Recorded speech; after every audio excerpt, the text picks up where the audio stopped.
INS24 की videos देखने के लिए हमारे चैनल को सब्सक्राइब करें, साथ में घंटा बजाएं ताकि हमारा हर वीडियो सबसे पहले आप तक पहुंचे।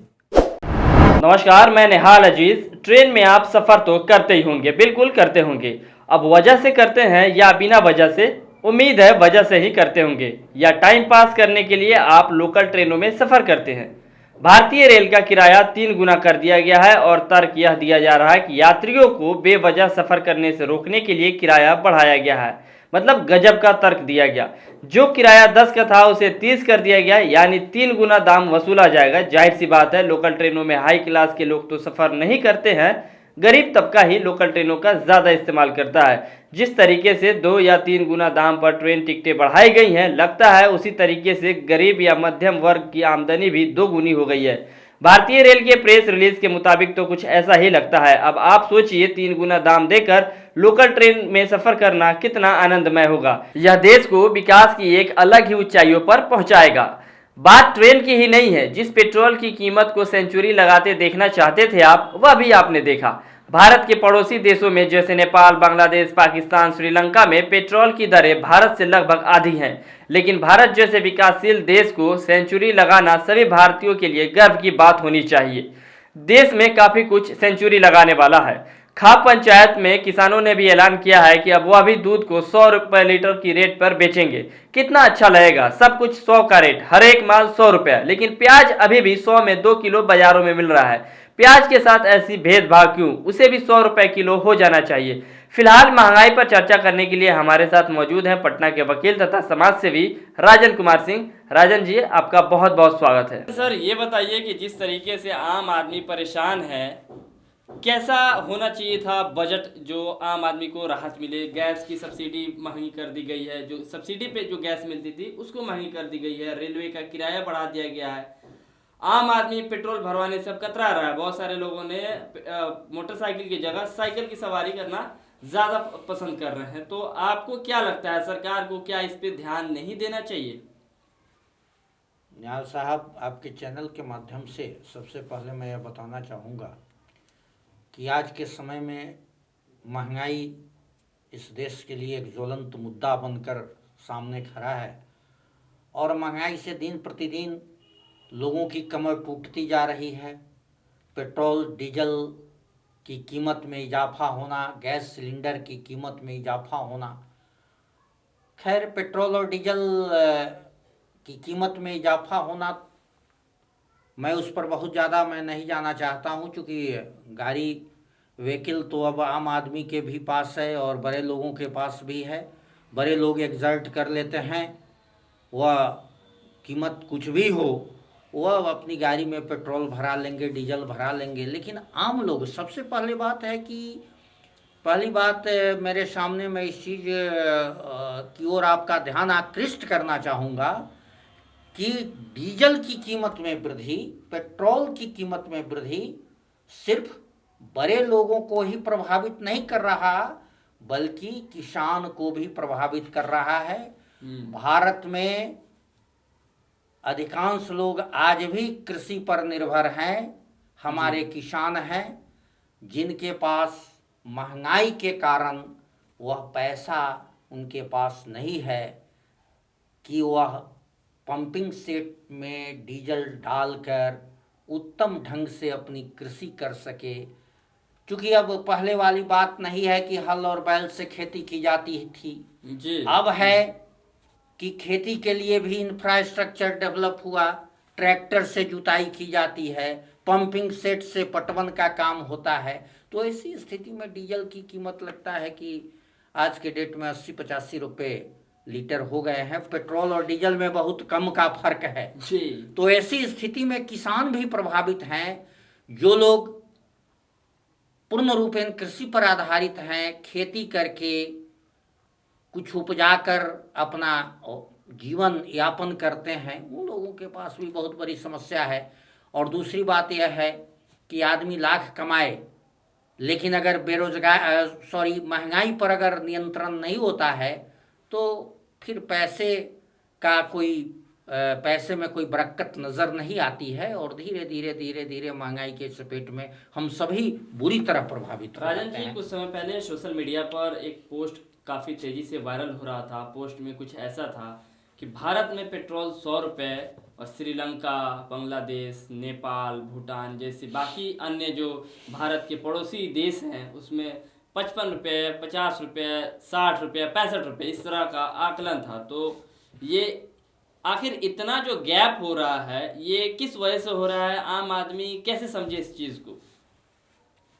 देखिए, पेट्रोल और डीजल की कीमत में जैसा कि सोशल मीडिया पर जो आ रहा था, सोशल मीडिया की बातों पर बहुत ज़्यादा जाने की ज़रूरत नहीं है, क्योंकि बहुत सारी बातें सत्य ही नहीं होती है सोशल मीडिया पर। जी। लेकिन हाँ, इस बात को समझने की ज़रूरत है, सरकार को इस पर संज्ञान लेने की ज़रूरत है कि अगर महंगाई दिन प्रतिदिन बढ़ती जा रही है तो जनमानस के लिए एक बहुत बड़ी समस्या पैदा कर रही है। मेरे कहने का अर्थ ये था कि भारत नेपाल जैसे देश को सप्लाई करता है क्रूड ऑयल, उसके बाद नेपाल में 60 रुपये लीटर पेट्रोल है, माफ़ कीजिएगा 66 रुपये लीटर पेट्रोल है। यहाँ वही मूल्य 100 रुपये के पार जा रहा है। तो कुछ समय पहले हम देख रहे थे जो सीमावर्ती इलाके के लोग हैं वो पेट्रोल और डीजल पड़ोसी देश से लेके आ रहे थे। तो इस तरह का बहुत सारा क्लिप वायरल हुआ था। कई बार कोविड की वजह से दूसरे जो पड़ोसी देश है उसमें जाने पे लोगों के ऊपर केस भी हो गया है। तो ये जो गैप है, ये टैक्स, मेरे कहने का जो मतलब था कि इतना ज़्यादा ये टैक्स अमाउंट है, राज्य सरकार कहती है कि केंद्र का गलती है, केंद्र कहती है कि दोनों की जो मिली जुली टैक्स का जो ये रिसोर्स है इसको कैसे, क्या इस पे सरकार को टैक्स पे रिलीफ नहीं देना चाहिए आम आदमी को? नहीं, टैक्सेशन पर तो रिलीफ देने की ज़रूरत है और हैवी टैक्स इम्पोज नहीं होना चाहिए, क्योंकि सरकार अगर टैक्स को बढ़ाती है, अगर हेवी इम्पोजिशन ऑफ टैक्सेज होता है तो कहीं ना कहीं खामियाजा जन सामान्य को ही भुगतना पड़ता है जी। तो मैं आपके चैनल के माध्यम से यह थोप देना कि भाई केंद्र अगर राज्य पर थोप दे कि राज्य सरकार का यह क्षेत्राधिकार है, राज्य सरकार इस पर निर्णय ले सकती है कि राज्य सरकार कहे कि केंद्र सरकार पर, तो केंद्र और राज्य के बीच में अगर जनमानस अगर बुरी तरह पिस जाता है तो यह भी अच्छी बात नहीं है। और मैं चाहूँगा आपके चैनल के माध्यम से सरकार का ध्यान आकृष्ट करना कि जो एसेंशियल कमोडिटीज़ हैं जी, ऐसा नहीं है कि डीजल पेट्रोल पर ही, बहुत सारे खाद्यान्न सामग्री पर भी दिन प्रतिदिन जी बेतहाशा वृद्धि हो उनकी रही है। कीमत में वृद्धि हो रही है, तेजी से सामान की कीमत बढ़ती चली जा रही है। तो इन बातों पर भी आज ध्यान देने की ज़रूरत है। अभी जस्ट कुछ दिन पहले सुधा का दूध जो है हर एक प्रोडक्ट पर 3-3 रुपये बढ़ा। जी जी, उससे भी एक लीटर पर अगर 3 रुपये की वृद्धि होती है तो ये सोचने वाली बात है। अगर एक ही लीटर किसी परिवार में अगर दूध आता है तो 30 या 90 रुपया अतिरिक्त बोझ पड़ेगा। तो कहने के लिए तो लोग कह देते हैं कि भाई 3 रुपया बढ़ गया, लेकिन 3 रुपया की कीमत क्या होती है? अगर आप रेलवे स्टेशन पर अगर एक टिकट लेने जाते हो, अगर वहाँ 1 रुपया भी कम होता है तो आपको रेलवे टिकट नहीं मिल पाता है। या किसी प्रकार का कोई अगर चीज़ है, सामान है, उसमें 1 रुपया कम देते हैं तो आप दुकानदार भी नहीं देता है कि भाई इसमें तो हमको 50 पैसे बचेंगे, आप 1 रुपये कम क्यों दे रहे हो? तो पैसे की कीमत है, चाहे 1 रुपया हो, 3 रुपया हो, और इस पर सरकार को ध्यान देने की ज़रूरत है। सरकार अपने राज्यों के साथ बैठकर महंगाई पर तो नियंत्रण होना ही चाहिए। अगर महंगाई पर नियंत्रण नहीं होगा तो फिर बहुत बड़ी समस्या एक पैदा हो जाएगी, आम इंसान को भुगतना पड़ेगा बुरी तरह। एक चीज़ मैं और आपका ध्यान खींचना चाहूँगा, भारतीय रेल ने कुछ समय पहले अपने जो लोकल किराए का जो उनका था वो 3 गुना बढ़ा दिया है। अब एक आम इंसान कैसे लोकल ट्रेन में सफ़र करे? अगर वो 10 रुपये के टिकट पिछले महीने खरीद रहा हो और नए नोटिफिकेशन के आने के बाद वो टिकट वो 30 रुपये में खरीदे, तो कैसे उसके पॉकेट पे बोझ ये कम होगा? सरकार की जो नीति है वो कैसे स्पष्ट हो रही है? सरकार ने तो रेलवे किराए में भी वृद्धि हुई है, हवाई जहाज में भी वृद्धि हुई है किराए में। तो मेरे कहने का मतलब है कि हवाई जहाज में तो सब एलिट क्लास के लोग सफ़र करते हैं, बहुत जिनके पास मीन्स है, जो सब्सटेंशियल लोग हैं वो लोग सफ़र करते हैं। तो लेकिन रेल में खास करके लोकल ट्रेन्स के टिकट में भी वृद्धि हुई है। जिन लोगों को रोज़ कहीं आना जाना है तो एमएसटी में भी वृद्धि हुई है, रोज टिकट कटाकर जो आने जाने वाले लोग हैं उनको भी अतिरिक्त पैसे देने पड़ रहे हैं। तो इन सारी चीज़ों पर ध्यान देने की ज़रूरत है। मुझे लगता है निहाल साहब कि ये कोरोना पैंडेमिक में चूँकि भारत की अर्थव्यवस्था प्रभावित तो हुई ही है, तो इस अर्थव्यवस्था को मीट करने के लिए, इन सारे एक्सपेंडिचर को मीट करने के ख्याल से भी टैक्सेशन कुछ इम्पोज किए गए हैं। और मुझे लगता है कि धीरे धीरे अगर सारी स्थितियां अगर सामान्य हो जाए तो सरकार बहुत सारा रिलैक्सेशन लाएगी टैक्स में। मुझे आशा ही नहीं, पूर्ण उम्मीद है। और राजन जी, अगर अभी ही आम आदमी की, व्यक्ति का, अगर आम परिवार का अभी तेल निकल जाए तो बाद में उसको रिलैक्सेशन सरकार किस तरीके से मुहैया कराएगी? क्योंकि अभी ज़्यादा ज़रूरत थी किसी आम इंसान को, एक आम परिवार को छूट देने की। कड़वा तेल की बात हो, यानी जो मस्टर्ड ऑयल होता है, उस पर बेतहाशा वृद्धि हुई है, प्याज का रेट बढ़ा हुआ है। तो ये जो किचन है एक आम आदमी का, वो कैसे किचन को कंट्रोल करे अपने? यह तो आपने बहुत अच्छा सवाल किया कि प्याज की कीमत में वृद्धि, मस्टर्ड ऑयल में वृद्धि या किसी भी खाद्य सामग्री में एडिबल आइटम्स में वृद्धि। यह तो सही बात है कि अगर इस तरह की वृद्धि, अगर इस तरह जो हाउस होल्ड जो आइटम्स हैं, जो दिन प्रतिदिन जिसकी ज़रूरत है हमारे घर में, चावल, दाल, सब्जी, तेल, मसाला, इन सारी चीज़ों की ज़रूरत है, उन सारी चीज़ों में भी दिन प्रतिदिन वृद्धि होती जा रही है। तो यह एक बहुत एक गंभीर मुद्दा है इस देश के सामने और इस देश के लोगों के सामने, और ख़ास करके उन लोगों के सामने जिनकी आमदनी 10-15 हज़ार रुपये है। अगर उनके किचन में अगर 10,000 खर्च हो जाता है तो उनको सोचने की ज़रूरत है। तो महंगाई किसी भी तरह से अभी के परिप्रेक्ष्य में या किसी भी समय के परिप्रेक्ष्य में यह हमारे जनहित में नहीं है और कहीं से भी यह अच्छा प्रतीत नहीं होता है। इस पर सरकार को मंथन करने की ज़रूरत है और सरकार को एक हाल ही में बिहार सरकार ने अपना बजट पेश किया है। आपको उस बजट में क्या अच्छी चीज़ें लगी और क्या आपको लगता था कि वो अगर ज़्यादा उसको फोकस किया जाता तो एक आम इंसान के ऊपर, आम परिवार के ऊपर ज़्यादा अच्छा होता? कुछ चीज़ों में जैसे बिहार सरकार ने एक अच्छा कदम उठाया और माननीय मुख्यमंत्री नीतीश जी के शासनकाल में मैं तो मुख्यमंत्री जी का बहुत ही मैं प्रशंसक हूँ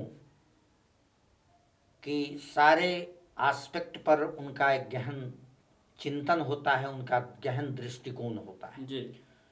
और इस बार का बजट भी या इस बात को ध्यान में रखकर पेश किया गया कि बिहार की जनता को बहुत ज़्यादा किसी भी तरह से बोझ ना पड़े और जनता को बहुत मुश्किल ना हो। और इसके लिए कुछ क्षेत्रों में उन्होंने एक अच्छा इन्वेस्टमेंट की भी बात कही है, रोजगार की भी बात कही है, कुछ चीज़ों को बढ़ावा देने की भी बात कही है जिससे बेरोजगारी खत्म हो। और मैं समझता हूँ कि जब तक लोग बेरोजगार रहेंगे जी तो बेरोजगारी की स्थिति में महंगाई अगर बढ़ जाए तो बेरोजगार लोग उसी, कहने का मतलब है कि बेरोजगार विचलित हो जाते हैं, डेविएट कर जाते हैं, उनके कदम गलत राहों पर निकल जाता है और क्राइम, अपराध जो इधर तो हम तो देख रहे हैं कि क्राइम का भी ग्राफ बढ़ा है, काफी बिहार में बढ़ा है। तो इसकी एक हमको लगता है कि इसके जड़ में महंगाई भी है और बेरोजगारी भी है। दोनों को आज ठीक करने की ज़रूरत हो। जब तक दोनों पर अंकुश हम नहीं लगा पाएंगे तब तक लगता है कि इसी तरह घिसी पिटी जिंदगी सारे लोगों की चलती रहेगी और फिर हम चौमुखी विकास की जो बात करते हैं वो नहीं हो पाएगा। क्योंकि बेरोजगारी जब तक होगी तो लोगों को काम नहीं मिलेगा, लोगों को काम नहीं मिलेगा, दूसरी तरफ आप महंगाई बढ़ाते चले जाओगे तो मानव जीवन को सही ढंग से ले चलने के लिए हमें खाने पीने की ज़रूरत है, हमको भोजन की ज़रूरत है। तो जब पेट की भूख जब तक नहीं मिटेगी और मिटाने के लिए अगर हमारे पास पर्याप्त संसाधन नहीं होगा, वो भी संसाधन हमारे सीमित साधन के अनुरूप नहीं होगा, तो ऐसी स्थिति में तो हम तो गलत कदम उठाएंगे ही। तो इन सारी चीज़ों को भी चेक करने के लिए हमें सरकार को यह मैं कहना चाहूँगा कि आप महंगाई पर नियंत्रण रखें और बेरोजगार जो हैं रोजगार के आप प्रचुर अवसर प्रदान करें यहाँ के लोगों को। बहुत बहुत धन्यवाद आपका, अपना खास और कीमती समय हमारे चैनल के लिए निकाला और सरकार को हर तरह से सुझाव और उनकी आलोचना करने के लिए। और जी एक चीज़ मैं और आपके चैनल के माध्यम से कहना चाहूँगा जी कहिए कि बिहार में जो शिक्षा की स्थिति है, शिक्षा की स्थिति में भी थोड़ी हमको यह कहेंगे कि परिवर्तन की ज़रूरत है। इसलिए कि सरकारी स्कूल्स में जितने भी टीचर्स हैं उन टीचर्स को सिर्फ एजुकेशन से ही अगर रिलेट करके रखा जाए तो ज़्यादा बेहतर है, क्योंकि बहुत सारे जगह हम देखने को मिलता है कि टीचर हैं तो बच्चे कम हैं, बच्चे जाते हैं तो टीचर नहीं आते हैं, दोनों का सामंजस्य नहीं है। और हमारे भी परिवार में लोग टीचर हैं, समय पर स्कूल आना जाना सब कोई करते हैं। एक तरफ उनकी भी यह मांग है कि भाई हम लोग पढ़ाते हैं तो एक समान जब पुराने टीचर को अगर वेतनमान दिया जाता है तो मुझे भी दिया जाए, क्योंकि हम भी अध्ययन अध्यापन का ही कार्य कराते हैं, बच्चों को शिक्षित करने का ही कार्य करते हैं, संस्कार देने का ही काम करते हैं जी। और सब जगह थोड़ी बहुत तो कमी है ही। उस कमी को अब आदमी हर एक तरह से एक ही आदमी हर एक तरह से परफेक्ट हो जाए भी बात नहीं है। तो मैं समझता हूँ कि शिक्षा को अधिक से अधिक बेहतर बनाने की ज़रूरत है और शिक्षकों की गुणवत्ता को भी परखने की ज़रूरत है, ताकि बच्चे सही ढंग से स्कूल जाएं पढ़े। चूँकि सरकारी स्कूलों में पढ़ाई की व्यवस्था अगर सही होती तो शायद जितने भी प्राइवेट स्कूल नहीं खुल रहे होते, नहीं खुल रहे थे, रोज मशरूम ग्रोथ हो रहा है, स्कूल खुलते जा रहे हैं, बच्चे वहाँ पढ़ते हैं। यहाँ इवन की सरकारी स्कूल में पढ़ाने वाले शिक्षकों के बच्चे भी प्राइवेट स्कूल में पढ़ते हैं, क्योंकि यह जमीनी हकीकत है और इस जमीनी हकीकत से मुंह नहीं मोड़ा जा सकता। इसलिए बिहार में शिक्षा में व्यापक बदलाव की जरूरत है, परिवर्तन की जरूरत है। इसके लिए मैं शिक्षा मंत्री माननीय विजय कुमार चौधरी जी को भी आपके चैनल के माध्यम से मैं विनम्र आग्रह करना चाहूँगा कि आप खुद एक बहुत विद्वान लोग हैं और शिक्षा की महत्ता को आप जानते हैं,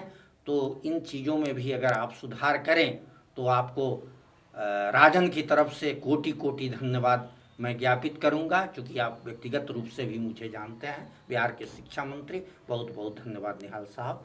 बहुत धन्यवाद आपका भी, आपने अपना कीमती समय हमारे चैनल के लिए निकाला। तो ये थे पटना हाई कोर्ट के सीनियर वकील।